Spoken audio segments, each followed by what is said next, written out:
belajar untuk mandi sendiri. Dia tak sama macam tadika lain. Excited gila nak pergi sekolah. Daripada Facebook rasanya. Kawan-kawan tempat kerja. Kenalan saya yang dulu pernah hantar anak ke sini.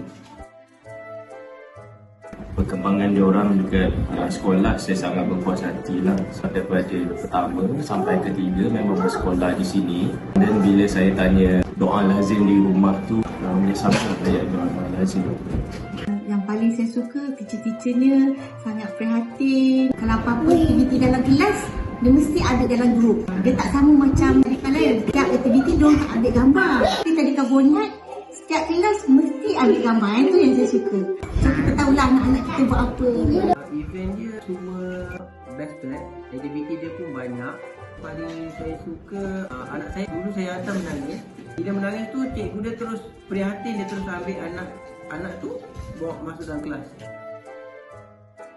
Dari segi pembelajaran, menguruskan diri sendiri, belajar untuk mandi sendiri, ada sikit step by step tu.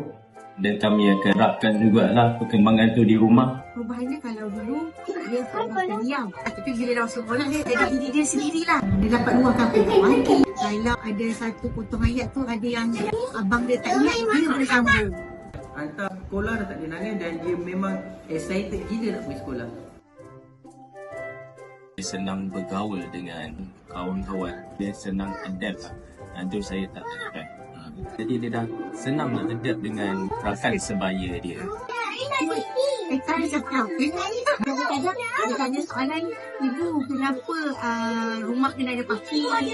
Surah-surah tu alhamdulillah memang jelas dia punya sebutan. Tulisan pun makin lama makin cantik.